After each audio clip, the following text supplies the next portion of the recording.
Hello everyone, welcome to the Hypergamous Journey. My name is Denise. At this channel we discuss dating advice for women who are mature, women who would like a hypergamous marriage or partnership with a man of a higher social and economic level. Hypergamy is a cultural tradition that I read started in India, and I did a post on it too from Men's Health and magazine and Women's Health magazine in the community tab on my channel that discuss hypergamy in modern society, in today's society. So our desire as women to want a man and partner with a man, marry a man of a higher social and economic level is part of our DNA and is not unique to women. There's nothing wrong with it. I think that African American women in America, we are socialized to accept men who are lower than our social and economic level. At this channel, I advocate for women dating and marrying men who are on their level or above, on your financial level or above, because we've worked hard for our retirement savings. We've just worked hard, and we don't need to marry beneath us, which is considered hypergamy, in order to have a full life. Because what that does is drain you of your resources sooner than maybe it would if you married a man on your same economic level or higher. Today's video is inspired by my dating experience over, I guess, 7 days, over the past 7 days. I met a man in a community local bar restaurant. It's where they do Chicago stepping.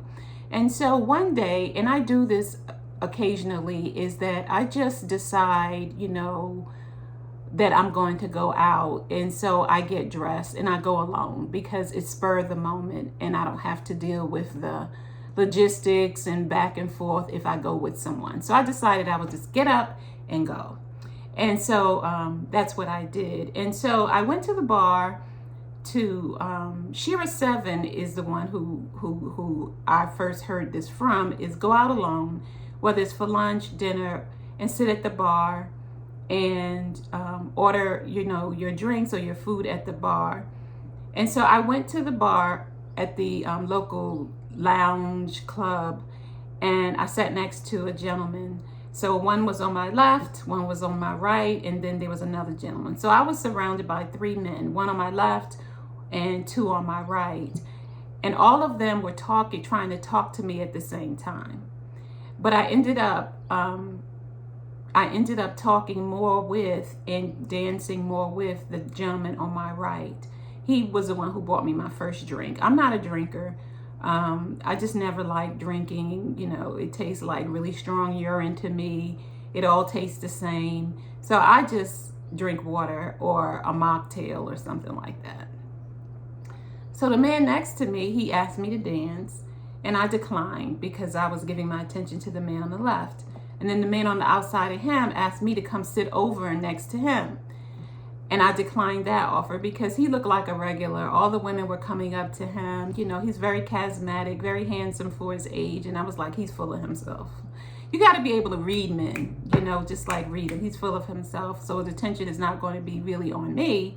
It might be on me for a little bit because I'm the new candy in the club or in this place. But, whatever. So I gave my attention to the man on the left. This is what it feels like, ladies, when you're being wined and dined and fawned over by a man, regardless of how inauthentic it is or how make-believe it is. So in the next week, he asked me out to, oh, so I met him on a Saturday. The next day was, I didn't see him, which was a Monday. So a Tuesday, I saw him. We saw fireworks together. He gave me some red roses, a $200 gift card from Macy's, and what else? That's all I can remember. So he gave me red roses, a $200 gift card from Macy's, and I think it was a third thing, but I don't remember what it was. Well, of course, my favorite was the $200 gift card. This is on our very first date. This is what he did. The second date, I can't remember what he did. I can't remember what he did on the second date. But the third date, he bought me some yellow roses, a new variation that has like this kind of fluffy ruffle kind of thing on the petals of the roses.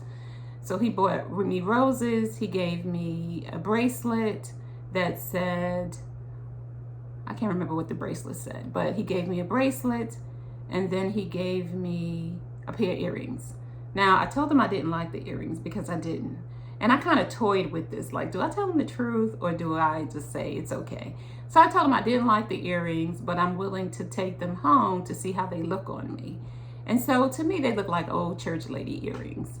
And as you can see, you know, I like my earrings big because my hair is short. And I'm not your, at least I don't like to think, I'm your average 62-year-old. You know, I got a little vibe about me, a little edge to me, I like to think. So anyway, it ended up that I was supposed to go out with him the next day. So that would have been, I guess, our fourth date. And I cut it off because I give men 3 times because, you know, he was starting to say things that just seemed disingenuous. Like, he asked me what I was looking for, and I tell men that I'm looking for marriage. And then he asked me what was, you know, what can I do to get closer to you? He didn't say it that way, but basically that's what it meant. And I don't give men specifics, but I make it general enough so that they have something to work with. So I told him that I'm looking for a man that does what he says, means what he says, and honors his word. That's specific and that's general. Because if you're a man who is fooling and shucking and jiving, it's going to be hard for you to honor your word consistently, follow up with what you say consistently. It's just that's just how humans are. I don't care if you're a man or a woman, you're not going to be able to do that consistently. So that's what I told him. So then I guess the straw that broke the camel's back for me was on our last day. He said he wanted to talk to me, and he asked me about being exclusive with him. And I said to him, so we are just getting to know each other and you're asking me to be exclusive with you before I get to know you? So you want me to be exclusive and then get to know you, rather than the other way around, which is get to know you and then we talk about exclusivity.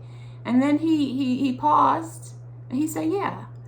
I said, okay, let me think about it. So I came back and said, I just rather that we continue what we're doing, being friends.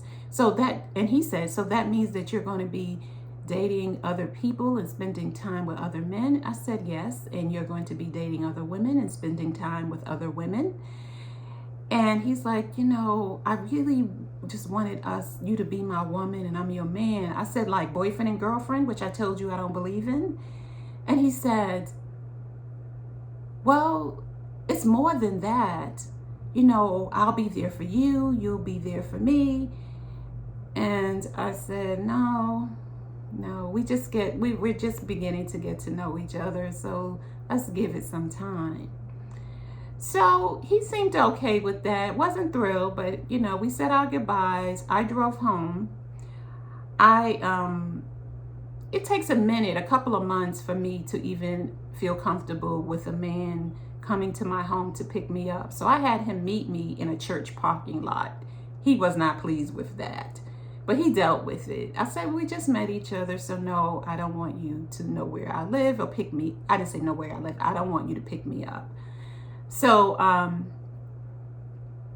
so when I got home that evening, and that evening, I decided that I was going to release him because, you know, there are two ways to deal with this, ladies. If you want to get married, you can tell him that you want to get married straight up, which is what I did. And I do both, depending on how